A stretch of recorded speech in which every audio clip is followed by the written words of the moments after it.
Kalau bisa saya bacakan, saya bacakan. Nanti ulama pun menyampaikan tentang pengaruh makanan itu. Orang kalau kenyang itu pasti susah nangis. Susah nangis. Iya, karena orang itu kalau lapar, sering lapar, itu ternyata kalau bahasa ulama namanya yuraqqiqul qalb. Tarqiq itu kan, antum tahu kalau tajwid kan? Yeah. Nah, tarqiq gimana bacanya? Jadi tipis. Kan ada tafkhim, tebal. Ini tarqiq kan tipis. Jadi hati itu tipis, lembut gitu. Sehingga tersentuh tuh nangis, tersentuh tuh masuk dalam hati. Iya.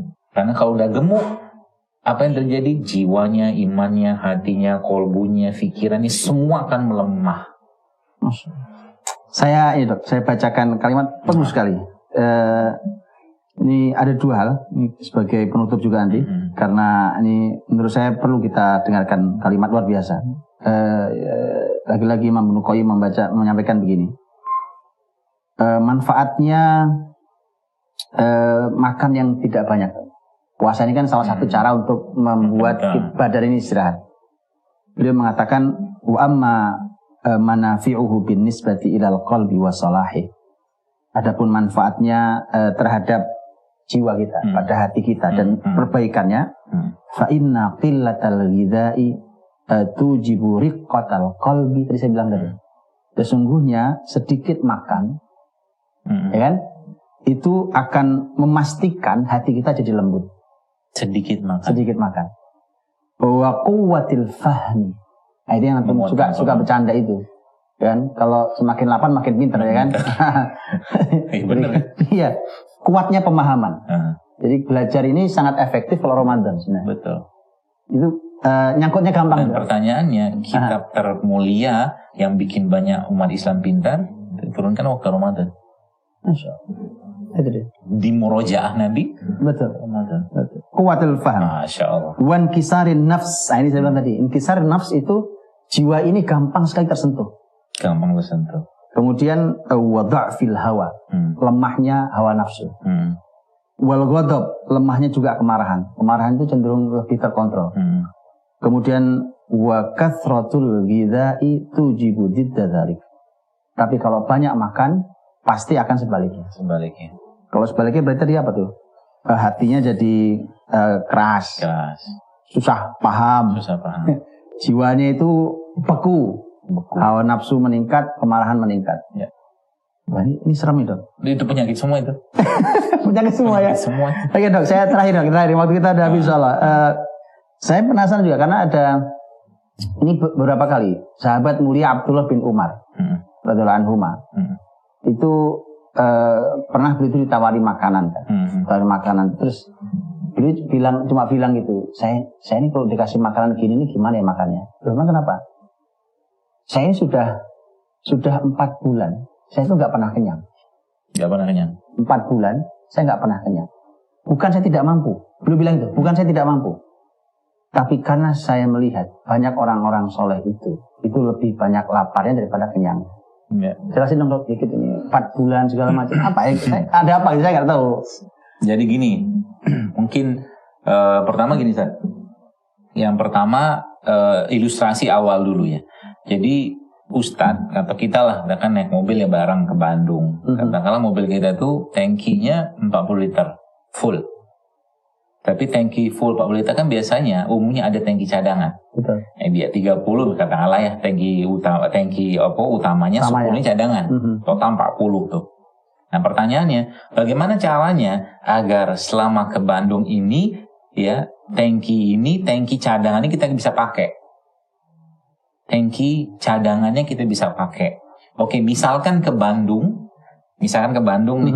Misalkan ke Bandung itu butuh katakanlah 30 liter. Sampai Bandung 30 liter.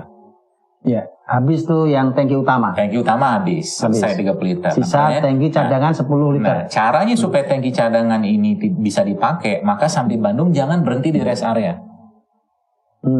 Jangan berhenti di rest area. Ini ilmunya, ini ilmu penting, ilmu dalam, ilmu dasar. Tapi kalau dipakai ini tidak perlu banyak ikut program-program pelangsingan. Kalau ngerti ilmu ini. Apa yang terjadi San? Jadi sampai Bandung 30 liter selesai. Kan tinggal 10 liter nih. Itu cadangan. Itu cadangan. Gak usah berhenti dari area untuk ngisi. Karena kalau ngisi berarti 30 kepake. Nah, tubuh kita itu canggihnya Allah membuat dia punya prioritas bahan baku. Prioritas bahan baku. Yang pertama gula nih, kayak gini nih. Kalau ada langsung dipakai sebagai fast instant energy. Kalau dia nggak ada, dia akan pakai cadangan namanya glikogen. Jadi gula kalau nggak dipakai dia jadi glikogen. Kalau glikogen nggak kepake, maka dia akan cari bahan bakar dari lemak. Jadi manusia kita umumnya orang-orang dewasa itu punya 15% reserve lemak. Pertanyaannya, kalau lemak itu dibongkar, dipakai, apa yang terjadi? Powerfulnya luar biasa.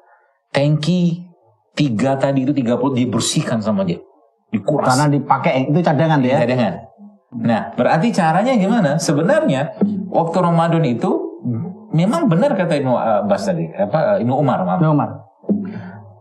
Nggak pernah kenyang. Kalau nggak pernah kenyang, otomatis apa? Kalau tubuh minta bahan bakar, apa yang terjadi? Dia pasti akan akses. Iya, cadangan. Kalau cadangan diakses, lemak diakses, orangnya kan sangat strong. Yang pertama, yang kedua, yang pertama itu sangat kuat. Kenapa? Dibersihkan terus badannya. Ibarat kata dia manggil cleaning service setiap hari ke rumahnya bersihin. Artinya selama 3 bulan. Nah, pertama itu. Yang kedua apa? Tiap-tiap sel tubuh kita itu kan mereka melakukan recycle. Recycle itu ada yang per 3-5 hari, ada yang per 12 hari, ada yang per 3 bulan, ada yang per 4 bulan, tergantung organnya. Dan kalau mungkin si analisa itu saya ada jadwal ya? Ada jadwal. Jadwal dia. Ada jadwal. Oke. Nah, jadi kalau per 4 bulan ya itu mungkin arahnya ke sel darah. Sel darah. 220 hari kan sel darah. 4 kali 30. 120 hari. 4 bulan aku tidak pernah kenyang. Artinya selama 4 bulan itu sel darahnya terus menggunakan bahan baku dari reserve tank.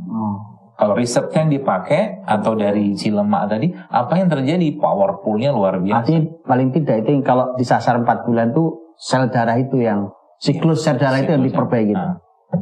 Makasih banyak Dok. Jazakallahu khairan. Insyaallah. Intinya memang tadi kita harus bahagia. Yuk kita bahagia dengan Ramadan ini. Ya, harus bahagia. Karena kalau tidak bahagia, semua yang dijelaskan tidak ada artinya nih. Bahagia, nikmati, bahagia dengan iman tentunya itu yang membuat kita bahagia. Mudah-mudahan kita bertemu di takwa nanti. Ya kan? Dan jazakallahu khair. Dr. Zaidul Akbar, nanti ketemu lagi, masih banyak rahasia akan kita buka di sini rahasia. Gitu? Jazakallahu khair. Insyaallah di acara kita ini Dr. Zaidul Akbar yaitu acara Faiza wa idza maridtu fahuwa yashfin.